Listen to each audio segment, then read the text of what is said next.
Na terça-feira dessa semana, nós tivemos um texto muito interessante que eu quero que você leia na sua Bíblia e preste atenção na reflexão que eu vou fazer aqui com você. É Números capítulo 12.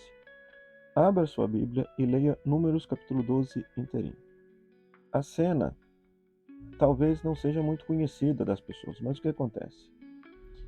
Maria e Arão criticaram Moisés por causa da mulher cuxita ou etíope que ele tinha e questionaram a autoridade religiosa de Moisés. Dizendo assim: acaso o Senhor falou só através de Moisés, não falou também por meio de nós? E aí Deus fica brabo com esse questionamento da autoridade de Moisés, castiga Maria com lepra, fica durante 7 dias com lepra e só depois de 7 dias ela é curada, e aí o povo pode continuar a sua travessia no deserto. Essa seria mais ou menos a narrativa.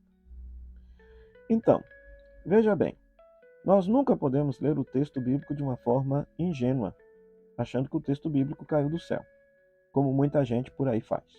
Esse texto é uma produção humana, é uma produção religiosa. Há que se perguntar quem escreveu este texto e o que ele pretendia com esse texto. Pois muito bem, existe um certo consenso entre os estudiosos da Bíblia que esse texto foi escrito, muito provavelmente, pelos sacerdotes no pós-exílio da Babilônia, para justificar o seu poder religioso. Por quê? Veja bem, Moisés é aquele que é o porta-voz da palavra de Deus, da vontade de Deus para o povo. No texto, questionam se ele é o único porta-voz. Afinal de contas, Maria e Arão também recebem a palavra de Deus e comunicam para o povo, né? Então, parece que quando o texto foi escrito, havia gente que questionava Moisés como a única voz de Deus para o povo. Ou melhor dizendo, a religião judaica, o templo de Jerusalém, aquilo que os sacerdotes diziam para o povo, como única palavra de Deus transmitida para o povo. E o que acontece com aqueles que questionam a autoridade religiosa? O que acontece com aqueles que questionam o mediador entre Deus e o povo? Deus os pune. Perceba que a finalidade do texto, na verdade, é amedrontar as pessoas para que não questionem aqueles que se dizem porta-vozes de Deus para o povo.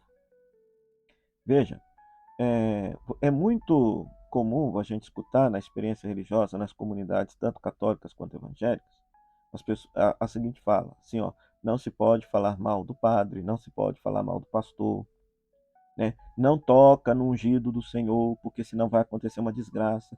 É muito comum, inclusive no meio evangélico, esse tipo de fala, né? Ou seja, não se pode tocar no ungido do Senhor, porque senão vai acontecer uma desgraça com você. É a mesma pedagogia do medo. É a mesma teologia do medo. Muitas vezes, em nome desse tipo de comportamento, abusos aconteceram da parte de lideranças, tanto no catolicismo quanto no mundo evangélico, para com o povo.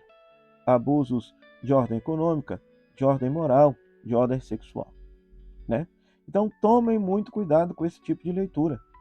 Tomem muito cuidado com esse tipo de pensamento. É claro que a liderança religiosa, ela deve ser tratada com respeito, respeitando a autoridade, sobretudo que vem da própria vida que testemunha aquilo que ela prega. Aquilo que ela prega. Mas quando uma liderança religiosa dá um contra-testemunho medonho, um escândalo que faz as pessoas se afastarem de Deus e afastarem da fé, elas merecem uma crítica acertada sim, mas também merecem a compaixão e a misericórdia. Mas o que não se pode acontecer de forma alguma é que, em nome do poder religioso ou do poder sagrado que foi atribuído a essa pessoa, a pessoa ser isenta de críticas que a façam crescer, melhorar e se converter. Afinal de contas, a liderança religiosa, ela não é Deus, ela é imperfeita. Ela traz consigo um poder muito grande de controlar, de exercer uma influência sobre as pessoas, né? Nós vimos isso daí, lideranças religiosas exercendo inclusive o poder do voto nas pessoas, influenciando o voto das pessoas, amedrontando as pessoas. Então, esse tipo de atitude deve ser criticada.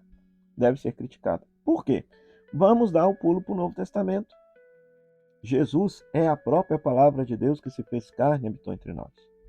Mais do que ser porta-voz de Deus, Jesus era a própria palavra de Deus. E tocaram nele, mataram Jesus, fizeram mal a Jesus.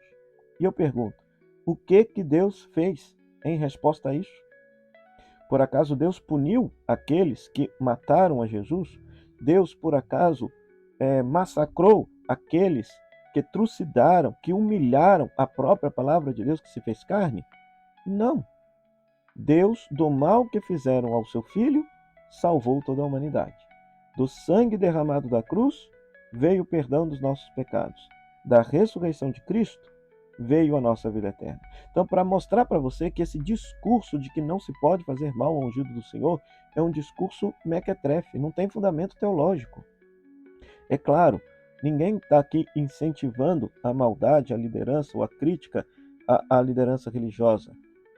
Não estou dizendo, querendo justificar isso, mas estou querendo dizer que esta ideia de que não se pode criticar o líder religioso porque ele é ungido do Senhor, porque Deus vai punir, isso do ponto de vista do Evangelho não tem fundamento algum. No Antigo Testamento até tinha algum fundamento, porque conforme disse, esse texto foi escrito provavelmente pelos sacerdotes do templo para justificar o seu poder religioso e para não serem criticados. Mas o Novo Testamento superou essa mentalidade, pois o testemunho da vida de Jesus, o que acontece com a vida de Jesus, derruba essa ideologia religiosa do poder sagrado que não pode ser criticado quando for utilizado para abusos de qualquer maneira.